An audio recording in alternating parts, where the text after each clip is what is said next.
Hello everyone, welcome back to లేఖన boutique channel. అందరూ ఎలా ఉన్నారు? నేనైతే చాలా బాగున్నానండి. మీరు కూడా బాగుండాలని కోరుకుంటే ఇలాంటి వీడియో వచ్చేసి మా పాప కోసం నేనైతే డ్రెస్ డిజైన్ చేస్తున్నాను. అండ్ చూస్తున్నారు కదా ఎంత బాగుందో కలరు. ఎల్లో పైన మొత్తం ఇట్లా బంచెస్ వచ్చింది అన్నట్టు. అండ్ ఇది వచ్చేసి హల్దీ ఫంక్షన్ డ్రెస్. దీంతో మంచి లాంగ్ ఫ్రాక్ కుట్టుకుని సూపర్ ఉంటుంది. అండ్ షిఫాన్ అంటారు చూడండి, షిఫాన్ క్లాత్ అన్నట్టు కొంచెం అట్లా చమ్కి వర్క్ కూడా ఉంది. సీక్వెన్స్లో మనకు సరిగ్గా కనిపించదు లేండి, కొంచెం లైన్ థ్రెడ్ వచ్చింది. ఇట్లా అక్కడక్కడ చిన్న చమ్కీలు వచ్చినాయి. ఇది అన్నట్టు పైన కోట్ కుడుతున్నా. దీంతో పైన టాప్ లాగా అయితే పైన కుడుతున్నా. దీంట్ లోపల జాకెట్ అనేది వస్తుంది అన్నట్టు. చూసారు, ఈసారి అయితే mom and daughter combination cut చేస్తాను. అండ్ మా వీడియో కనుక మొదటిసారి చూస్తుంటే మాత్రం తప్పకుండా మా ఛానల్ని లైక్ అండ్ షేర్ సబ్స్క్రైబ్ చేసుకోండి. దీంట్లో లైనింగ్ ఏమీ అవసరం లేదు. జస్ట్ లోపల బ్లౌజ్ వచ్చి కింద ప్లాజో వచ్చి పైనుంచి కోట్ లాగా వస్తుంది కాబట్టి దీనికి లైనింగ్ ఇట్లా ఏం అవసరం లేదన్నట్టు. ఇట్లా డబుల్ పెట్టుకోవాలి. ఈ విధంగా డబుల్ పెట్టుకున్నాక ఇలా దీన్నేమో ఈ విధంగా మడత పెట్టేసి అలాగేనండి. వీడియో చూసుకుంటా కూడా కొన్ని ఇన్ఫర్మేషన్ ఇద్దామని చెప్పేసి అనుకుంటున్నాను. వీడియో అయితే అసలు స్కిప్ చేయకండి. ఇదైతే షోల్డర్కి మార్కింగ్ చేసుకుంటున్నాను. అలాగేనండి, ఎప్పుడు కూడా మనం ఏ వర్క్ చేసినా అస్సలు భయపడకుండా చేయాలి. మార్కింగ్ అనిపించడం కష్టమేలండి. అన్ని రకాల ఫ్లవర్ ఏ కలర్ వేయాలో అర్థం కావట్లేదు నాకు. నేనైతే బ్లూ వేసాను. అండ్ నేను షోల్డర్ వచ్చేసి 15 తీసుకుంటున్నాను. పైగా స్టిచ్చింగ్లో భయపడ్డాం అనుకోండి అస్సలకి రాదు అన్నట్టు. వచ్చేసి 3,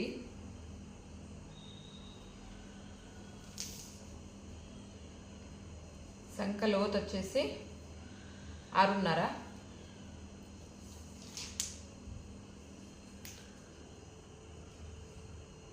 సేమ్ పైన ఎంత తీసుకున్నామో ఇక్కడ కూడా ఇంత తీసుకోవాలి. ఒక్కసారి మీరు భయపడకుండా ఏ డిజైన్ అయినా సరే కట్ చేసి స్టిచ్చింగ్ చేశారనుకోండి అది చాలా ఈజీ అనిపిస్తుంది. ఫ్రంట్ నెక్ వచ్చేసి 3 ఇంచెస్ కిందికి తీసుకుంటున్నాను. బ్యాక్ వచ్చేసి జస్ట్ 1/2 ఇంచ్ కిందికి తీసుకుంటే సరిపోతుంది, ఇంతే. అండ్ దీనికి సంక రౌండ్ దింపు. దీనికే ఇంత భయపడ్డామా మేము అని చెప్పేసి తెలుస్తుంది అన్నట్టు. అంటే మనకు రాకముందు ఏదైనా సరే మనకు పెద్ద హెవీగానే కనిపిస్తుంది. ఒక్కసారి స్టిచ్చింగ్ చేసామనుకోండి. డ్రెస్ లెంత్ వచ్చేసి 46 పెడుతున్నాను. ఒక్కసారి భయం వదిలిపెట్టేసి ఆ వర్క్ అనేది మనం చేసామనుకోండి దాంట్లో అయితే ఎలాంటి భయం ఉండదు. ఇంత సింపుల్ అని చెప్పేసి అనిపిస్తుంది. కింది వైపు వచ్చేసి నేను వచ్చేసి ఇక్కడ 17 వేస్తున్నాను. అంటే 4 మడతకు 17 వేస్తున్నాను.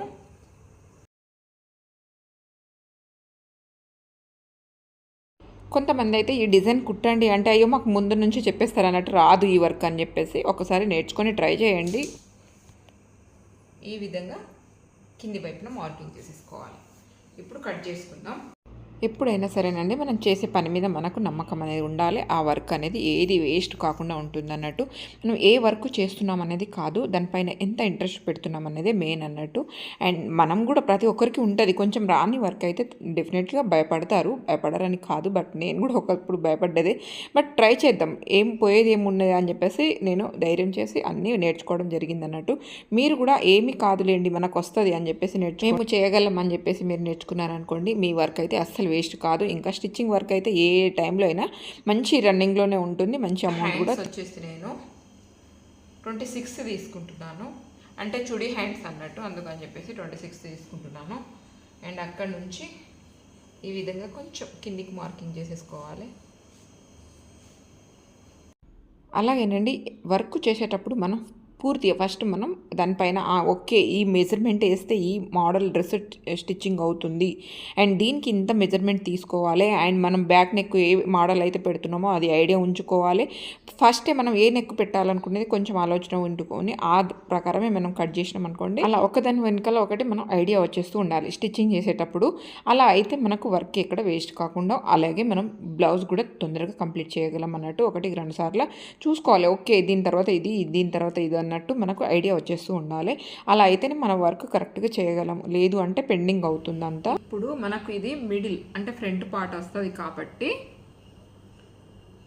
ఇది మనకు ఫ్రంట్ పార్ట్ వస్తుంది కాబట్టి దీన్ని మిడిల్లోంచి అంటే 2 పీసెస్గా చేసేద్దాం మనం. ఇక్కడ నెక్ వస్తుంది కరెక్ట్ చూసుకొని ఈ విధంగా మిడిల్గా కరెక్ట్ ఈ విధంగా కట్ చేసేసేయాలి. మీరు ఇంట్లోనే స్టిచ్చింగ్ చేసినా బయట స్టిచ్చింగ్ చేసినా పెద్దగా తేడా ఏమీ ఉండదు. అండ్ మీరు చేసే వర్క్ ఇటు అటు సరి చూసుకుంటా కట్ చేయాలి, ఎక్కువ తక్కువ అవుతుంది లేదంటే.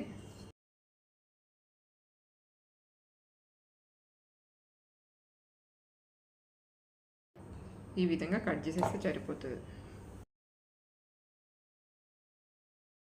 ఇక్కడ ఫ్రంట్ వైపున వచ్చేసి నెక్ డౌన్ 3.5, వెడల్పు వచ్చేసి 3.5, ఎటు చూసినా 3.5 కట్ చేసేసుకుందాం. ఈ విధంగా రౌండ్గా కొంచెం దీన్ని మీకు గీస్తే కూడా మీకు కనిపించదని చెప్తున్నా, కొలతలు మాత్రమే. ఈ విధంగా కట్ చేసేసేయాలి. ఈ విధంగా నెక్ కట్ చేసుకున్నాక మిడిల్లో కొంచెం ఫ్యాబ్రిక్ కూడా కట్ చేసేద్దాం. మనకు ఓపెనే కాబట్టి అంత ముందటికి రావాల్సిన అవసరం లేదన్నమాట. ఇంకా ఇంట్లో స్టిచ్చింగ్ చేసే వాళ్ళకైతే కొంచెం టైం తీసుకొని మనం ఈజీగా చేయొచ్చు అని చెప్పేసి అంటాము. అండ్ మనం షాప్లో అయితే వర్క్ అనేది ఉంటుంది. షాప్లో అయితే వర్క్ ప్రెషర్ ఎక్కువ ఉంటుంది కాబట్టి మనం కొంచెం ఇబ్బంది పడాల్సిన అవసరం ఉంటుంది. అందుకని చెప్పేసి ఇంట్లో చేసుకోవడం కట్ చేసుకొని పెట్టుకున్నాం కదా, సేమ్ అదే విధంగా అంటే మార్కింగ్ చేసేద్దాం. ఖర్చు వేసుకోవాలన్నట్టు ఇక్కడ నుంచి ఇటు షోల్డర్ అటాచ్ చేయడానికి. ఇక్కడ మిడిల్లో కొంచెం డౌన్ కిందికి దించాలి, జస్ట్ 1/2 ఇంచు అంతే. 1/2 ఇంచు కంటే ఎక్కువ అవసరం లేదు. సేమ్ అదే విధంగా ఇక్కడ లోతు కూడా తీసేసుకుందాం. ఇది ఫ్రంట్ పార్ట్. ఈ విధంగా కొంచెం ఫ్రంట్ వైపున లోతు తీసేద్దాం. నేనైతే ఈ మోడల్ ఆల్రెడీ ఒక డ్రెస్ అయితే మా పాపకి స్టిచ్చింగ్ చేశాను, అప్పుడు చూపించలేకపోయాను, అందుకని చెప్పేసి ఇప్పుడు ఈ విధంగా అటాచ్ చేసుకుందాం. అయితేనండి ఇంతకుముందే పాపకు ఒక డ్రెస్ స్టిచ్చింగ్, ఈ మోడల్ డ్రెస్ ఒకటి స్టిచ్చింగ్ చేసినప్పుడు చాలామంది అడిగి ఉండే, అప్పుడు జస్ట్ షార్ట్ మాత్రమే పెట్టాను, అందుకని చెప్పేసి అందరికీ యూజ్ అవుతుంది కదా.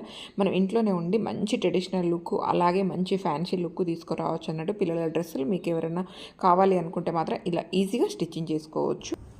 ఈ విధంగా ఉంటుంది. ఫ్రంట్న కనిపిస్తుంది కదా, ఇలా. ఇప్పుడు దీని చుట్టూ మనం నెక్ అనేది వేసుకుందాం. కాలర్ నెక్ వేస్తున్నాను నేనైతే. ఇప్పుడైతే మనం పైపింగ్ క్లాత్ కట్ చేసుకుంటున్నామండి. ఇట్లా క్రాస్గానే కట్ చేసుకోవాలి ఎప్పుడైనా. అండ్ ఈ ఫ్యాబ్రిక్లో ఉన్నది ఒకటి నేను కలర్ తీసుకొని ఇట్లా పెడదాం, దేనికన్నా మ్యాచ్ అవుతుంది. సేమ్ కలర్ పెడితే ఏమీ బయటికి తేలదు కదా, అంటే ఎక్కువగా కనిపించదని ఈ కలర్ పెడుతున్నాను. పైపింగ్ ఎప్పుడైనా సరే ఇట్లా సాగేటట్టు క్లాత్ తీసుకోవాలి, అప్పుడే మనకు పైపింగ్ అనేది ఎంత సన్నం అంటే అంత సన్నం పెట్టుకోవచ్చు అన్నట్టు. అండ్ స్ట్రైట్గా తీసుకున్నాం అనుకోండి, ఓన్లీ స్ట్రైట్గా ఉన్న వాటికి అటాచ్ చేయడానికి వస్తుంది. అండ్ అలాగే రౌండ్ నెక్కి అటాచ్ చేస్తే మాత్రం గుళ్ళు వచ్చేస్తుంది, అదొకటి గమనించుకోండి. నేనైతే మొత్తం డ్రెస్కి సరిపోయేంత ప్రిపేర్ చేసుకుంటున్నాను ముందుగానే. ఈ విధంగా ఆల్రెడీ మనం ఒక సైడ్ ఫోల్డ్ చేసుకొని పెట్టుకున్నాం. అండ్ ఈ మధ్యలో ఇటు నుంచి ఇలా పెట్టేసి దీనిపై నుంచి లాస్ట్ ఒక స్టిచ్చింగ్ వేసుకుంటే సరిపోతుంది. ఓపికతో ప్రతి ఒక్కటి ఓపికతో చేసామనుకోండి చాలా నీట్గా వస్తుంది. నెక్ అటాచ్ చేయకముందే మనము ఈ విధంగా దీనికి పైపింగ్ అనేది అటాచ్ చేసుకున్నాం, ఆ తర్వాత నెక్ వస్తుంది అన్నట్టు. లాస్ట్కి అయితే అవుట్పుట్ చాలా బాగా వస్తుంది అన్నట్టు, అదొక్కటి గమనించుకోవాలి. ఓపిక లేకపోతే ఏది రాదండి. ఇంకా స్టిచ్చింగ్లో అయితే చిన్న చిన్న చోట్ల కూడా మనం చిన్న చిన్న వాటికి కూడా ప్రతి ఒక్కటి చూసుకోవాల్సి వస్తుంది అన్నట్టు. పైపింగ్ వేసుకున్న దానిపై నుంచి ఇట్లా మలిచేసి ఒక కుట్టు అనేది వేసుకోవాలి. జస్ట్ మనకు పైపింగ్ మాత్రం కనిపిస్తే చాలు. హోల్డ్ చేయడానికి నీట్గా కనిపించడానికే ఈ పైపింగ్ అనేది వేయడం. లేదు అనుకుంటే మీరు మలిచి కుట్టేసేయండి, నో ప్రాబ్లం, ఏమీ కాదు. సేమ్ ఇదే మోడల్లో అండి కాలర్ నెక్ టాప్స్ కూడా కుట్టుకోవచ్చు మీరు. సైడ్ కట్ టాప్స్ ఉంటాయి చూడండి, అవి కూడా సేమ్ ఇదే మోడల్లో ఉంటుంది. బట్ ఫ్రంట్ ఓపెన్ అయితే రాదు, అంతే. సైడ్లో ఈ విధంగా నెక్ ఎంత ఉందో చూసుకొని మనం పేపర్ స్టిక్ అనేది కట్ చేసుకోవాలి. 10 ఉంది అంటే 20 అన్నట్టు. చుట్టూ పేపర్ స్టిక్ని ఇట్లా డబుల్గా తీసుకోవాలి. ఈ విధంగా తీసుకొని ఇట్లా మర్చి పెట్టుకొని ఇలా ఇలా స్ట్రైట్గా పెట్టి ఫస్ట్ అయితే ఈ విధంగా మార్కింగ్ చేసుకోవాలి. వెడల్పు ఎంత వేస్తారనేది మీ ఇష్టం, బట్ నేనైతే 1.5 ఇంచు వేస్తున్నాను. ఇక్కడ మార్కింగ్ వేసాం కదా, ఇక్కడ నుంచి ఇట్లా రౌండ్గా దింపుకోవాలి. ఇక్కడ ఎలాస్టిక్ కూడా కనిపించట్లేదు, నేను మార్కింగ్ వేస్తున్నది.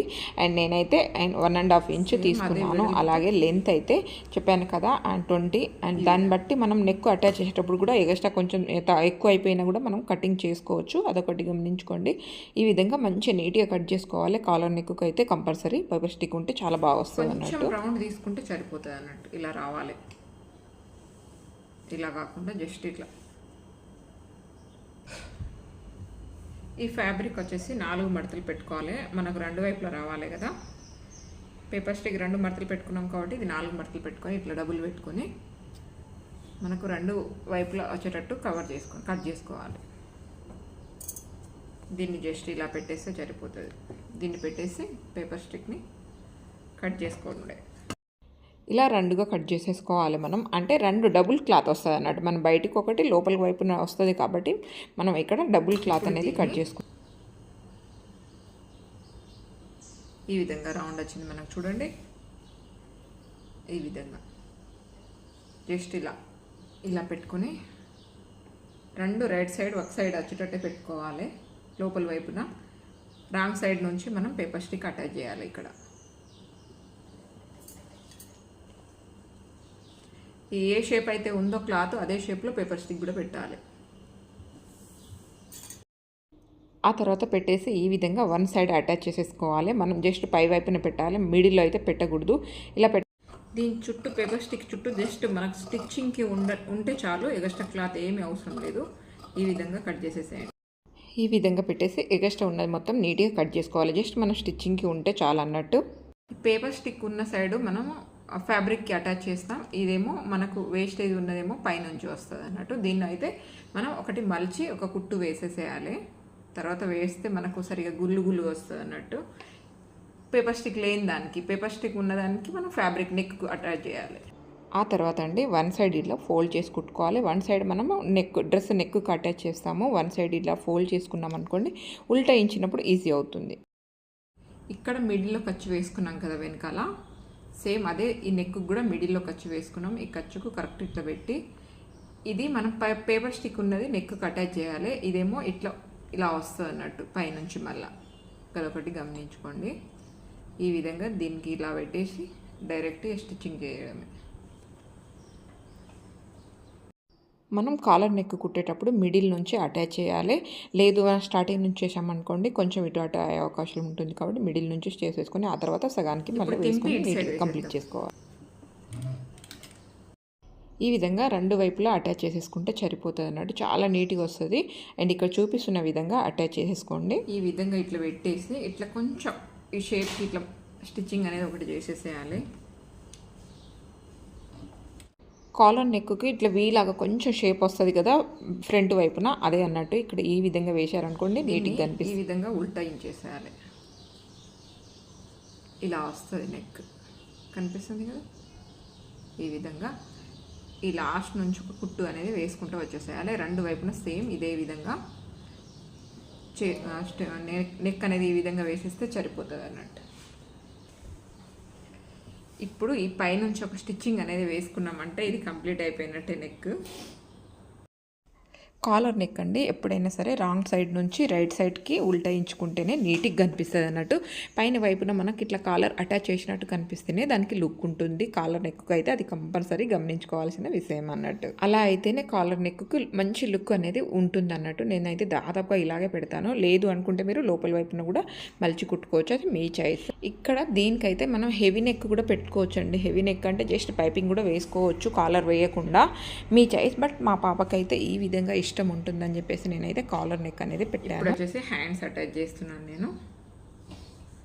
హ్యాండ్స్కి ఆల్రెడీ పైపింగ్ వేసుకున్నాను. అన్నీ ఎందుకులే చూపించడం అని చెప్పేసి టైం వేస్ట్ అని చెప్పేసి చూపించలేదు, ఏమీ లేదు. ఈ విధంగా పైపింగ్ వేసుకున్నాను. ఎప్పుడైనా సరేనండి మనం హ్యాండ్స్ అయితే మిడిల్ నుంచి అటాచ్ చేయాలి, అప్పుడు నీట్గా వస్తుంది అన్నట్టు. అండ్ మీరు బ్లౌజ్కైనా సరే అలాగే డ్రెస్సులకైనా సరే దేనికైనా సరే మిడిల్ నుంచి అటాచ్ చేయండి, చాలా బాగా వస్తుంది. నేనైతే అదే విధంగా అటాచ్ చేస్తాను. దీనికైతే పెద్దగా టైట్ ఫినిషింగ్ ఏమీ ఉండదు, లూజ్గా వేసుకోవడమే. అంటే కోట్ మోడల్ కదా అందుకని చెప్పేసి చెప్తున్నాను. ఈ కోట్ మోడల్ డ్రెస్కి అయితే పెద్దగా టైట్ ఫినిషింగ్ ఏమీ లేదు కాబట్టి జస్ట్ మనం అయితే ఓన్లీ హ్యాండ్స్ ఫిట్టింగ్ చూసుకుంటే సరిపోతుంది. సైడ్లో అయితే కొంచెం లూజ్ ఉంటేనే లుక్ వస్తుంది అన్నట్టు. అండ్ పై వైపున బాడీ దగ్గర వచ్చేసి కొంచెం దగ్గరికి ఉండాలి అనుకుంటే మాత్రం జస్ట్ ఇట్లా క్రాస్లో మనం బేబీ ఫ్రాక్స్ బ్లౌజులకు వేస్తాం చూడండి, లోపల కొంచెం క్రాస్గా ఒక స్టిచ్చింగ్ బ్యాక్ సైడ్ అలాగే ఫ్రంట్ సైడ్ కూడా వేసుకోండి, చాలా బాగుంటుంది. నేనైతే అది వేశాను కానీ మీకు చూపించలేదు, బట్ మీరైతే అట్లా వేసుకోండి. షేప్కి కోసం మాత్రమే ఆ విధంగా వేసుకోండి, వేరే దానికైతే అవసరం లేదు. ఎందుకంటే ఇది ఎంత లూజ్ ఉంటే అంత బాగా కనిపిస్తుంది కాబట్టి. మనకు కోట్ ఎలా ఉంటుందండి, లూజే ఉంటుంది కదా, అందుకని చెప్పేసి ఇది కూడా కొంచెం లూజ్గానే ఉంటే డ్రెస్ అనేది లుక్ అనేది కనిపిస్తుంది అన్నట్టు. చూస్తున్నారు కదా, ఈ విధంగా స్టిచ్చింగ్ అనేది చేసుకోండి. దీంట్లో ఏమైనా డౌట్స్ ఉంటే మాత్రం తప్పకుండా కామెంట్ చేయండి. ఓవరాల్గా అయితే ఈ మోడల్ డ్రెస్ అన్నట్టు. నేను ఫస్ట్ కుట్టిన బ్లౌజ్ ఇలాగా ఉండింది, తర్వాత మళ్ళీ ఇంకో బ్లౌజ్ కూడా కుట్టాను, అది కూడా చూపిస్తాను లాస్ట్కి, అది కూడా చూసేసేయండి. మా ఛానల్ కనుక నచ్చితే మాత్రం తప్పకుండా లైక్ అండ్ షేర్, సబ్స్క్రైబ్ చేసుకోవడం మర్చిపోకండి. నేను డ్రెస్ డిజైన్ చేసేది మీకు కూడా నచ్చుతుందనే చెప్పేసి ఈ చిన్ని వీడియో అనేది అప్లోడ్ చేస్తున్నాను. ఓవరాల్గా హల్దీ ఫంక్షన్ డ్రెస్ అనేది కంప్లీట్ ఇక్కడ నుంచి. అండ్ అలాగే నేను పెళ్ళికి మా పాపకు హాఫ్ శారీ అనేది స్టిచ్చింగ్ చేశాను. ఆ ఫ్యాబ్రిక్ ఎక్కడ తీసుకున్నాను, ఇప్పుడు చాలా రన్నింగ్ మోడల్ ఫ్యాబ్రిక్ అనేది ఇక్కడ చూస్తున్నారు. ఆ 2 బ్లౌజులు అన్నట్టు సేమ్. ఆల్రెడీ చెప్పాను కదా చిన్న మిస్టేక్ జరిగిందని చెప్పేసి, అందుకని చెప్పేసి ఈ బ్లౌజ్ మళ్ళీ డిజైన్ చేశాను. ఇది ఇవాళటి వీడియో. నచ్చితే తప్పకుండా లైక్ అండ్ షేర్, సబ్స్క్రైబ్ చేసుకోవడం మర్చిపోకండి. థ్యాంక్ యూ అండి. Thank you so much. Thank you for watching.